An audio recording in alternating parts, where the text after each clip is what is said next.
Welcome to Eden Park in Auckland, where in 15 days' time the World Cup winners will be crowned. But before that comes one of the greatest weekends of international rugby that the sport has ever seen. Quarterfinal weekend, where the superpowers collide and the World Cup draw is split, north and south. The World Cup's last 8 club. A tournament dominated by the southern teams. Can the north redress the balance? 8 nations with rugby stitched to their hearts. World Cup moments that are worth recalling. Which team is number 1 in the Northern Hemisphere? Finds the man of the moment, O'Driscoll. Absolutely fantastic from Ireland. Faletau has scored. The Red Dragons are fired up. Taken by Ashton to finish it. England to play France in the quarterfinals. Individual brilliance and skill. Who is the finest in the south? Far too much power. The green machine marches on. Australian rugby at its very best. I can't believe the skill. Wonderful Argentina attacking. He's going. Amaracino. Magical. Phenomenal. Oh, the great entertainer. This is utter class. The All Blacks march on. North will meet South in the ultimate final. That's 2 weeks away. Ahead of us today, the 2 quarterfinals in what's become the northern half of the draw. Ireland against Wales in just 30 minutes' time in what is a rather rainy Wellington at the moment, with the winners due to meet either England or France. That quarterfinal follows straight on here at Eden Park, 8:30 in the morning your time, 8:30 in the evening our time. It's a 6-nation showdown here in the Southern Hemisphere. So good morning to you all. We'll be off to Wellington in a few minutes' time, but first of all, Sean Fitzpatrick, Lawrence Delalio and Francois Pienaar are here with us in Auckland, World Cup winners all, and with Australia against South Africa to come tomorrow, New Zealand against Argentina. Have you ever known a World Cup weekend quite like this one? It's absolutely amazing. I mean, with the result Ireland produced against Australia, it's really changed the whole shape of this Rugby World Cup. I was lucky enough to be in Marseille 4 years ago when England beat Australia in that famous quarter-final, and then, of course, New Zealand came unstuck against the French, which was it just turned rugby on its head. But this weekend, I think the matchups are incredible. We're down to 8 teams, and any one of them can win the World Cup. And really, there's only one quarter-final which seems easy to pick, and that's New Zealand-Argentina tomorrow. Yeah, but that's what we thought 4 years ago, Steve, at Cardiff. We took them too light. We were looking ahead to the semi-final, and I can assure you that Richie McCaw will be mentioning that many times. Remember what happened 4 years ago, and they can't underestimate the strength of Argentina. No Dan Carter, so it's a huge game. And the country, just being here, the country's gone mad. It's rugby mad. It's wonderful. As Lawrence has said, there's 8 teams potentially that can win the World Cup, where you said that sort of 4 to 5 weeks ago. We're sort of talking 1 or 2 or 3 teams that were potential winners, where now we've just got a fantastic weekend coming up. And South Africa against Australia tomorrow. That is a potential epic. I mean, certainly a match worthy of the final itself. It's going to be, this weekend just set up, and I like the way that you rubbed it in, saying to Sean that it happened 4 years ago. Be careful it doesn't happen this weekend. This weekend, I think there will be upsets. It's nice to have France back, I must say. Yeah, I really think there will be upsets. This weekend, we always said the World Cup gets better and better, but it's a fact. The games this weekend are phenomenal games, and apart from the one where you think New Zealand should win, the others are very difficult to pick. How confident are you feeling against England-France a bit later here? Well, of all the teams we've just spoken about on quarter-final day, France and England probably come into today with the least form and momentum. France have lost 2 games. England have won all of their pool matches so far, but without producing the sort of form, the world-class form that they're going to have to produce today. I was lucky enough to attend England training on Wednesday, and I have to say there's a real buzz in the team. Very excited, and I think if they play anywhere near their ability, they probably will just have a little bit too much for France today. But one tie that's absolutely impossible to separate, 2 teams impossible to separate, Ireland and Wales, coming up in Wellington. 2 sides have been so impressive in this World Cup. They're full of confidence, full of ambition, especially Ireland, who are the only home nation never to reach a World Cup semi-final. And this will surely be the last chance for a great Irish rugby generation. This is Ireland's X Factor. A battalion of camper vans growing by the day. Come in, cribs. Along with the belief that this time the team might just live up to their support. Cribs, what's in the fridge? What have they got in the fridge? They're just being Irish. Milk, wine, and most importantly, a twin pack of ham and cheese. Come on, Ireland! Love it. The boys on tour remain attached to terra firma. This is a squad of winners whose World Cup identity is failure. You don't get any medals for quarterfinals. Blue, green. Maybe to the detractors that completely wrote us off before the World Cup, maybe we were a better side than they thought, but beyond that, we haven't proven a huge amount to ourselves yet.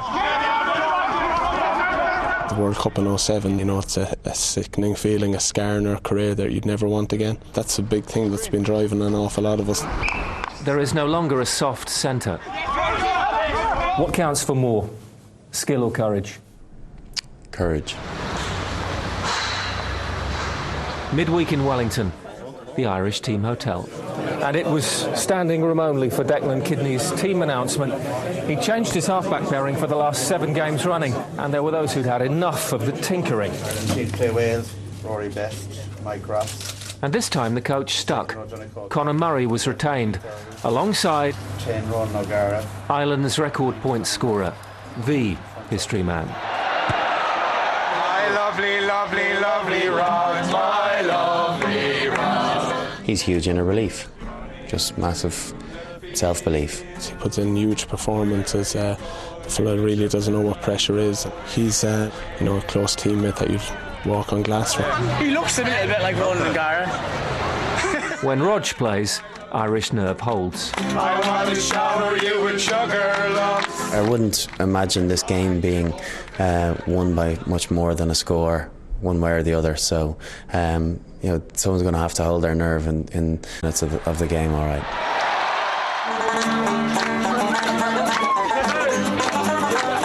Let's check the toilet, actually. Oh no! If I played hurling in Wexford or something, I'd like to think I'd be out here with a green jersey on and getting behind my team. Stuck in one of those trailers? Yeah, I think so. At this stage, I'd be that mad keen on doing the trailer thing, but maybe 2 nights in the trailer and 1 in a decent hotel. I'd rather be in here than any other van there is. Come on, Ireland! Yeah! Both sides have gathered momentum. Wales have a fearlessness, according to Warren Gatland. Ireland are scared of failing again. And that's been their unbeatable force so far.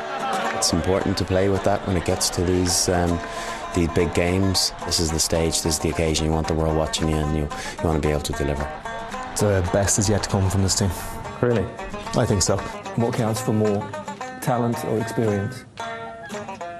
Experience.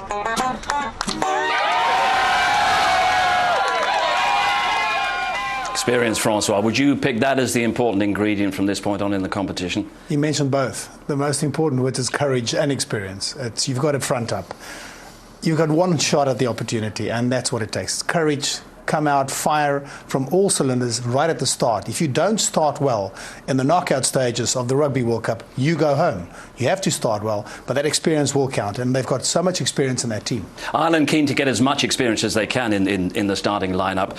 Rory Best, back in the Irish front row, seems to be sort of hustled through his injury a bit. They left that call very late. He had an injury scare over him. They left that very late, but he is so important. I think that sort of typifies how important he is to that front row.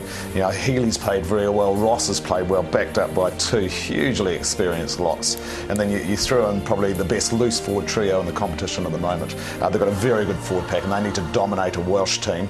That if they get parity, the Welsh, if they get parity with the Irish in the forwards, their backs may cause havoc. I think for me it's the O's. You know, you've got O'Gara and O'Driscoll in the backs. O'Connell and O'Brien, the outstanding performers in the forwards, and you look at that Irish side, they've captained the Lions between O'Driscoll and O'Connell. They've won European Cups, they've won Grand Slams, and that will come out in force today. One thing they haven't done is obviously get to a World Cup semi-final, and they want that on their CV. And they need the experience of O'Gara, the reliability of O'Gara. It's a huge battle among the loose forwards. We've all said that. Dan Lydiate back for Wales is absolutely vital. It is, and Wales and Ireland have had probably the 2 best back row trios in the World Cup. We look at this team, I mean, they were mightily impressive against Fiji last week and throughout their pool stages. Up front, I think Jenkins being back in the front row is a huge boost for them, all his experience. But again, that Faletau, Lydiate back, Warburton, their captain, and that's the one thing, they've now got a captain on which they can build their team around. And we look at their backline, North was outstanding last week, and Jamie Roberts in great form as well. They'll be desperately keen to get North moving, to get Shane Williams moving, Jamie Roberts as well. Yeah, very much so. I think that's what I said earlier, just in terms of getting parity in the forwards. They've got the backs. Priestland at 10's been outstanding, a find, a revelation almost. Shane Williams is maybe a bit of a surprise selection, probably obviously going for a bit of experience there. Hasn't been in the greatest form. But yes, Priestland and Cole will be trying to get that ball to those guys. But the forwards, they've got a huge job on their hands. What Ireland did to Australia, that's how they set up their win. And the big question mark for me, all the experience in the Irish team is their backs. They haven't really performed. O'Driscoll, Darcy and O'Gara, as well as he's played in this tournament, you only got to look back to 07, what happened in 07. They'll really be relying on the likes of Sean O'Brien, who came into this competition as European Player of the Year. If anything, he's enhanced his reputation over the last couple of weeks. He's been on great form. He's played awesome rugby throughout the tournament. And Sean said most probably the Irish loose trio are the best. I have to disagree again, Sean. I think the Welsh loose trio are up there. But O'Brien, when he gets go forward ball, you cannot wait for him. The opposition is waiting for him. He's got a good fend, strong runner, and he always presents the ball well. He reads the game well, and he's supremely fit. He's all over the park for 80 minutes. I think Warburton will be saying, I quite like this. Because he's a tight 7. They lost Wallace, which was a major blow to their campaign. But these three here have worked so well together. But Lawrence, you could probably speak better about this. He's a tight loose forward. Warburton might be licking his lips. I suspect. I just think Warburton's one of the out-and-out 7s we have in the Championship, a bit like McCaw. Whereas I see O'Brien more as a 6.5.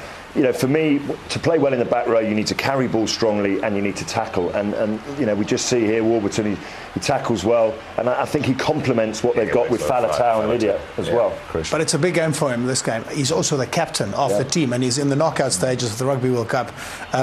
Today, it's going to be a crucial telling factor. Is he going to take that step up or not? Because the one thing is going through the pool stages. They should have knocked South Africa out. They had South Africa against the ropes. They didn't beat South Africa. Now they get to the knockout stages. You don't take your chances. You go home. As I think we've reflected here, two sides almost impossible to separate. We'll be crossing to Craig Doyle pitch side in Wellington next. It's a city that's been taken over by the travelling Irish and Welsh fans. They've created a party atmosphere in the New Zealand capital. Well, the party will be over for half of them in a couple of hours' time, but at the moment it's all anticipation for a fabulous quarter-final. Ireland against Wales is next.